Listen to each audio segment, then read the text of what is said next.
adalah pertemuan keempat. Kita akan melanjutkan materi minggu lalu. Minggu lalu kita sudah membahas terkait tentang permainan modern.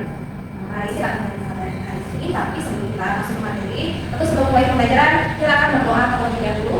Berdoa sebelum belajar.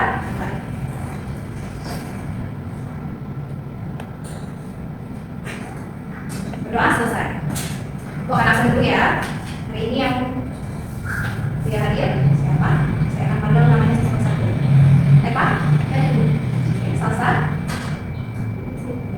Erin? Hadir Bu. Mirza? Hadir Bu. Irena? Hadir Bu. Hadir semua ya. Karena kita harus setiap pertemuan kemudian jadi yang kalau tidak 3 hari kita tidak bisa memberikan baik di hari ini kita melanjutkan materi kita minggu lalu, di mana minggu lalu sudah membahas terkait tentang modern. Nah, hari ini kita lanjutkan ke permainan tradisional. Hari ini kita akan membahas melanjutkan materi minggu lalu. Saya akan menginformasikan bahwa tujuan materi hari ini, pembelajaran hari ini, tujuan pembelajarannya adalah tentang bagaimana kalian semua pada mahasiswa memahami tentang permainan-permainan yang dahulu sudah dikenal di masyarakat sebelumnya, atau dikenal oleh anak-anak sebelumnya, yaitu permainan tradisional. Kali ini kita akan membahas terkait tentang permainan tradisional. Saya akan mengambil materi terlebih dahulu. Oke, sebelum kita masuk materi, seperti biasa kita harus bergerak terlebih dahulu ya untuk melatih konsentrasi. Maka saya akan mengajak tidak cuma untuk mulai sedikit. Konsentrasi, otak kiri dan kanannya akan kita latih mulai sedikit. Ketika saya bilang kita, maka kalian duduk. Ya, ketika saya bilang hijau, berdiri. Oke, bisa dipahami? Bisa. Ingat, punya apa kita? Duduk. Hijau, berdiri. Siap? Siap. Saya mulai ya. Hitam. Hijau. Hijau. Oke. Ada yang salah? Bantu pada ini. Oke. Baik, kita langsung masuk materi ya. Karena sudah, bagaimana sudah fresh? Sudah siap untuk masuk ke materi hari ini? Siap. Sudah otak kiri dan kanannya sudah seimbang? Siap. Baik. Di minggu lalu kita sudah membahas materi apa? Saya ulang lagi. Permainan modern.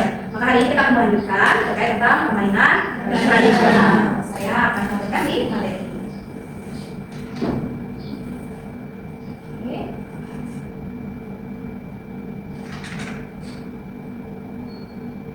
Nah, untuk apa permainan tradisional atau permainan tradisional? Siapa yang pernah kecil? Ada yang pernah kecil? Oke, semua pernah kecil ya. Waktu kecil pernah bermain apa di masa kecil? Akan melakukan kegiatan bermain permainan tradisional. Kecil pengalamannya siapa yang mau bercerita? Ada yang mau bercerita? Pernah kecil? Main apa waktu kecil dulu? Atau semuanya main gadget? Ini Gen Z ya? Gen apa? Ada nggak yang pernah main pakai gambar-gambar? Pernah. Yang lompat? Pernah. Permainan apa namanya? Egg-play. Oke, main lompat tali. Berarti ada yang punya pengalaman main lompat tali. Ada yang tidak pernah memainkan permainan tradisional masa kecilnya? Tidak ada. Sekarang masih pernah nggak melihat anak-anak bermain di tahun sekarang? Iya. Saat ini anak bermain permainan apa? Gadget. Oke, kita lihat dulu. Menurut adik-adik semua, penting tidak melakukan kegiatan permainan tradisional atau permainan tradisional itu tidak diperlukan lagi? Menurut kalian, perlu tidak dikenalkan ke anak-anak sekarang bermain permainan alat tradisional? Perlu. Penting. Ada nggak anak-anak saat ini tuh masih bermain di halaman melakukan permainan tradisional? Tidak ada. Jarang. Mungkin ada, tapi sebagian besar anak-anak itu sudah banyak bermain menggunakan gadget. Nah, sesuai itu saya sudah ada pertanyaan. Mengapa permainan tradisional itu mulai ditinggalkan oleh anak-anak sekarang? Kenapa? Kenapa anak-anak zaman sekarang mainnya gadget? Karena kalian kenal kan tidak? Yang besarnya kenal kan tidak anak-anak permainan tradisional? Tidak, karena orang dewasa sudah mulai tidak mengenalkan lagi permainan tradisional itu. Jadi orang tua, kalau misalnya anaknya mau diberi kegiatan tuh, alternatif yang tercepat adalah memberikan handphone atau gadget, sehingga anak-anak itu lebih terbiasa bermain gadget. Disebabkan karena permainan tradisional itu tidak dikenal lagi. Itulah kenapa permainan tradisional itu hilang di zaman sekarang. Oke, terkait dengan permainan tradisional yang saat ini sudah tidak fenomenal, yang fenomenal adalah permainan gadget atau permainan menggunakan gawai. Jadi saya mau bertanya nih, saya sudah tampil, mengapa permainan tradisional itu ditinggalkan? Karena tadi siapa yang mau jawab? Karena orang tua tidak mengenalkan permainan tradisional. Orang tua, iya betul sekali. Kondisi saat ini menyatakan bahwa menunjukkan bahwa orang tua itu maunya cepat gitu ya, tidak memberikan kegiatan atau permainan tradisional, langsung kasih HP. Terus ketika anak-anak saat ini sering menggunakan alat gawai, jarang atau tidak kenal dengan alat permainan tradisional, dampaknya apa? Ada yang bisa jawab? Kalian? Dampaknya menjadi malas. Anaknya jadi pemalas. Gimana di motoriknya? Oke, karena ketika kalau main handphone kan cuma yang gerak apa? Yang jarinya saja, kakinya gerak. Baik. Nah, itu menjadi permasalahan untuk salah satu dari aspek pertemanan. Ketika anak tidak kita ajak bergerak, atau tidak kita kenal pemain tradisional, selain dari sisi motorik, ada dampak lain yaitu terkait dengan sosial. Ya, bagaimana kalau kita main sama-sama, pas main lompat tali, ada teman ketawa kan? Kalau main handphone, anak ketawa nggak? Ketawa sendiri. Dia bisa tertawa, artinya dia bisa tertawa tetapi tidak dengan sosialisasinya.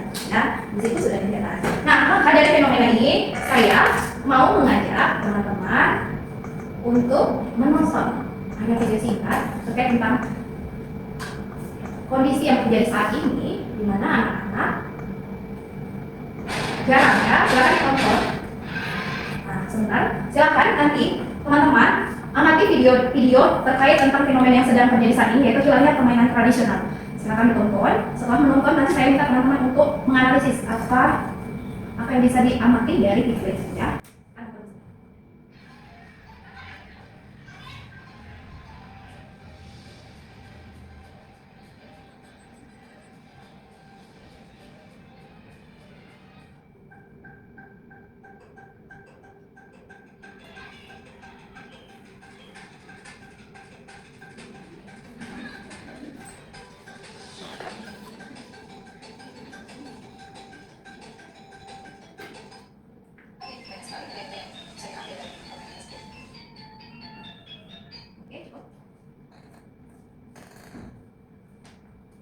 Semua sudah dekat? Sudah. Sudah ada yang bisa dipahami? Ada yang bisa dipahami dari video yang sudah ditonton tadi? Bisa. Hilangnya permainan tradisional, Bu. Oke. Jadi hilangnya permainan tradisional itu menjadi permasalahan di saat ini ya. Silakan saya minta untuk teman-teman semua berdiskusi berkelompok, bertiga, mungkin ada yang empat. Silakan berdiskusi berkelompok. Dalam kelompoknya, silakan analisis dari video yang sudah ditonton. Kemudian rumuskan apa yang akan dilakukan untuk mengatasi permasalahan tadi. Ya, dibuat rancangan kegiatan apa saja yang bisa mengatasi permasalahan yang sudah kita ambil bersama. Silakan boleh berdiskusinya berkelompok. Oke, silakan didiskusikan bagaimana apa yang akan saya rumuskan. Apa yang sudah dirumuskan? Silakan didiskusikan bersama teman-teman.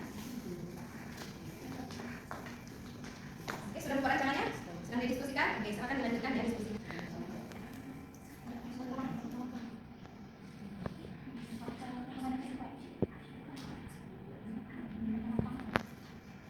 Oke, waktunya habis. Untuk waktu diskusi sudah berakhir, silakan menyiapkan laporan dari hasil diskusinya untuk kita presentasikan. Kelompok mana yang sudah siap boleh untuk maju. Siapa yang sudah duluan selesai? Oke, kelompok tengah. Baik, boleh kelompok tengah untuk bersiap ke depan.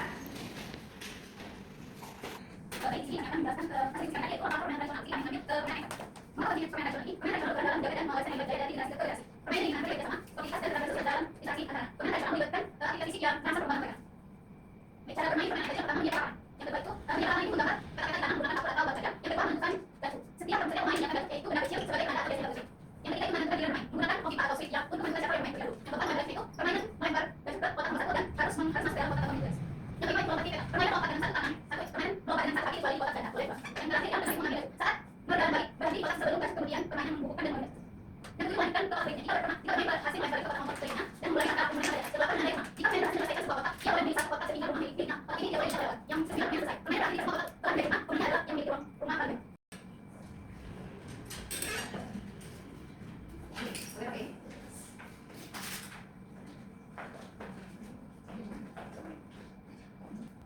Baik, di sini saya akan mempraktikkan permainan engkel.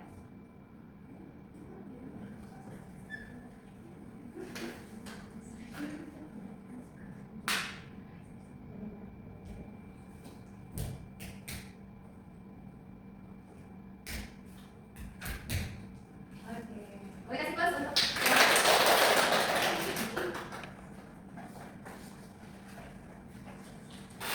baik, itulah tadi salah satu presentasi yang sudah hasil diskusi dari kelompok satu. Kelompok satu boleh kembali.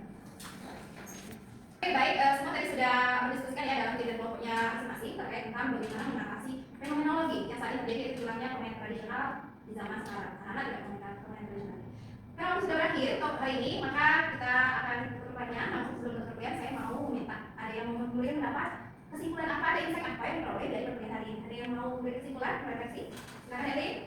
Permainan tradisional sangat penting untuk dikenalkan pada anak. Jadi kami sebagai guru, sebagai calon guru akan mengenalkan kembali permainan tradisional kepada anak-anak. Oke, baik, betul sekali ya. Kalian ada sebagai calon pendidik adalah orang tua juga dari anak-anak yang harus mulai kembali mengingatkan atau menghidupkan mengenalkan permainan tradisional supaya budaya, karena permainan tradisional ini adalah budaya dari sebelum zaman dahulu itu jangan sampai hilang. Karena juga dampaknya sangat baik untuk perkembangan anak, terutama sosial nasional dan fisik motorik.